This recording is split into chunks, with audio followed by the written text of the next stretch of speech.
और आज से 30 साल बाद भारत में बुजुर्गों की संख्या नौजवानों से ज़्यादा हो जाएगी। मैं ये बात इसलिए कह रहा हूँ कि मौजूदा जनसंख्या का 64% आबादी नौजवानों की है, जिनकी उम्र 15 से 29 साल है, और उन नौजवानों का भविष्य खतरे में है। एक नौजवान इस देश में जब देश की सेवा के लिए सोचता है तो वो सोचता है कि वो आर्मी में जाए, नेवी में जाए, एयरफोर्स में जाए, और उसी सपने को लेकर के दिन रात वो सोता है और जागता है और दिन रात मेहनत करता है। लेकिन इतनी मेहनत करने के बावजूद भी जब वो सारी चीजें अपनी उस सपने पे लगा चुका होता है और बिल्कुल जब सपना बिल्कुल सामने नजर आता है तो उसके सपने से उसको जगा दिया जाता है या दिखा दिया जाता है कि तुम ये सपना देखना छोड़ दो।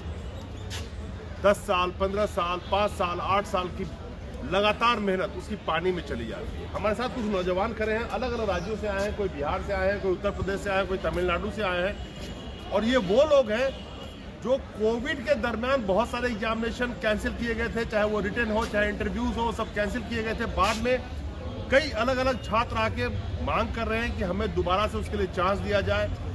आइए इनसे जानते हैं कि आप लोग पहले तो अपने बारे में बताइए कि क्या इशू क्या हुआ था आप लोगों के साथ। मेरा नाम अनुराग, मैं 2021 में आपकी सारी को चीज़ें पास कर और हमारा पुरानी वाला हुआ था 2021 से पास किया था। उस दौरान कोरोना का महामारी का समय था,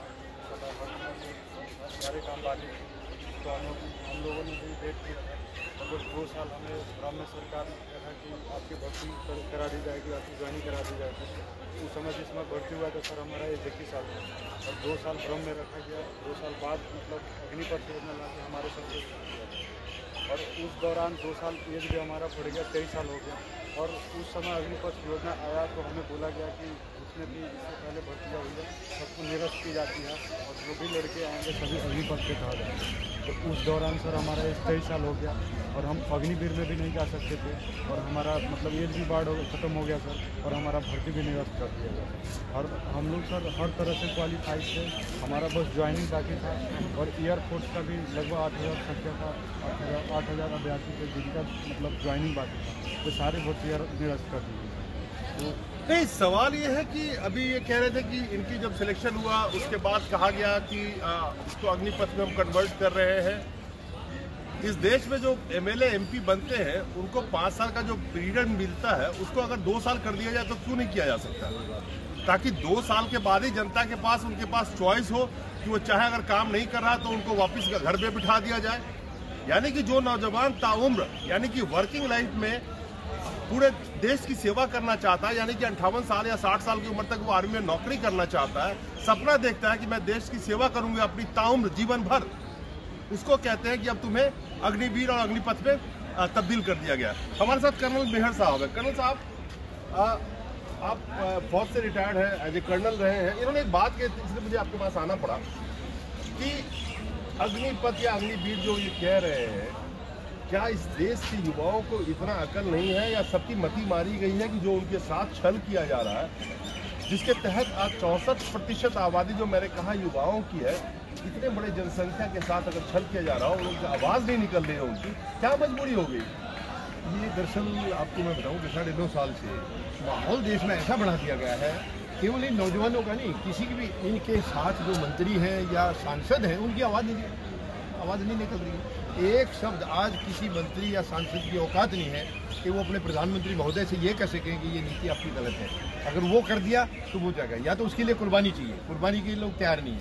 क्योंकि राजनीति में लोग ये समझते हैं कि तुम्हें दुकान चलाने का एक मौका मिल गया है, इसको चलाओ, चाहे बिना काम किए चल रहा है तो अच्छी बात है। तो ये बड़ी आपने बहुत बढ़िया सवाल किया है, ये दुखद है। आप एक इससे आप उदाहरण देखिए, मैं क्रिटिसाइज नहीं कर रहा हूँ, हमारे भूतपूर्व सेनाध्यक्ष मनोज मुकुंद नरवणे जो उनकी बुक के अंदर जो खुलासा अब जो बैन कर दिया गया कि आप पब्लिश नहीं कर सकते, लेकिन बहुत सारे उसके कंटेंट जो बाहर आए हैं मतलब एक शॉकिंग कंटेंट। तो ये चीज कितना अच्छा होता कि जनरल साहब अपने इस पद पर रहते हुए अगर इसके खिलाफ आवाज उठाते, सरकार से सवाल करते, क्योंकि संभव था। मैं क्रिटिसाइज नहीं कर रहा हूँ उनको, लेकिन वही है आपने जो बोला कि लोग आवाज क्यों नहीं निकाल रहे हैं, ये बहुत बढ़िया होता।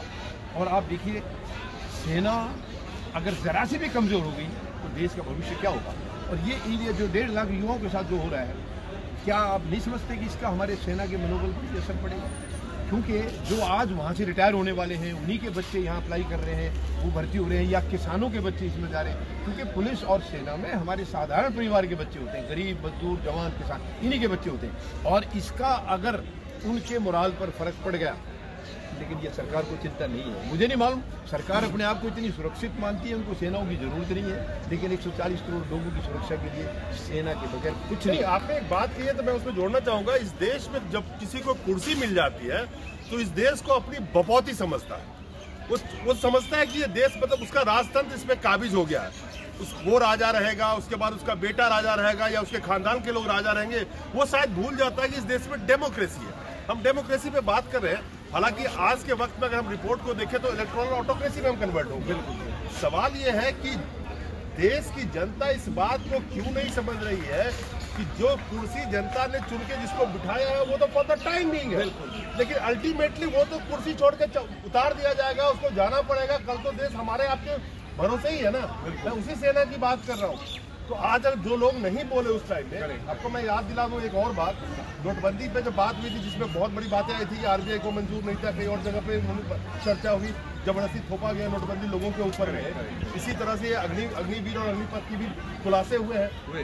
तो क्या इस देश के नौजवान हमारे खड़े आज मुंह लटकाए हुए हैं, क्या इनको और इन जैसे लाखों नौजवान जिनके साथ इतना बड़ा अन्याय हो रहा है, जिनके सपनों से खिलवाड़ हो रहा है, तो क्या उनको ये नहीं सोचना चाहिए कि जो ये स्कीम है जिसके तहत हमें मुखरता से सरकार तक ये आवाज पहुंचाना चाहिए और लोकतांत्रिक वे में पहुंचाना चाहिए। मैं ये भी कहना चाहूँगा, मैं ये कहता हूँ रास्ते को उत्पाद मत बचाइए। नहीं, लोकतांत्रिक वे में आप आवाज पहुंचा सकते हैं, तो आखिर इसमें दिक्कत क्यों लगेगी? कौन बोले